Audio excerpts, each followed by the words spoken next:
দৈনিক চট্টগ্রাম পোস্ট যে online media এই চট্টগ্রামের মানুষের জন্য যে চালু হয়েছে, চট্টগ্রামবাসীর পক্ষ থেকে অভিনন্দন জানাই, শুভেচ্ছা জানাই। অনেকগুলো মিডিয়ার মধ্যে যেন এই চট্টগ্রাম পোস্ট তাদের কর্মকাণ্ডের মাধ্যমে সত্য তুলে ধরে চট্টগ্রামের মাটি ও মানুষের জন্য কাজ করে। এই চট্টগ্রামের শিক্ষা, সংস্কৃতি, ইতিহাস, ঐতিহ্যগুলোকে সত্যিকার ভাবে তুলে ধরার মাধ্যমে চট্টগ্রামের মানুষ যেন এগিয়ে যেতে পারে এবং এই গণমাধ্যমের মাধ্যমে সত্যিকার অর্থে চট্টগ্রাম যেন বাংলাদেশে পূর্ব থেকে যে ইতিহাস ঐতিহ্যের ধারক ও বাহক হিসাবে ছিল, সেই ধারাবাহিকতা যেন এগিয়ে নেয় এই প্রত্যাশা করি।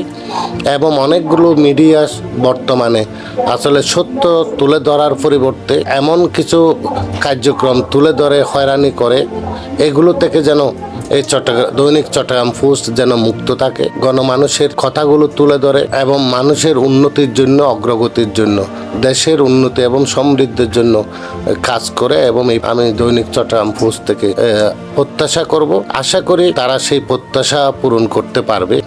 এটাই আমি সম্পাদক সহ কলা কৌশলীদের কাছে আমার অনুরোধ থাকবে, আবেদন থাকবে, তারা যেন শুরু থেকেই তাদের কর্মকাণ্ডের মাধ্যমে এটা মানুষের হৃদয়ে, মনে স্থান করে নিতে পারে। ধন্যবাদ আপনাদের সবাইকে।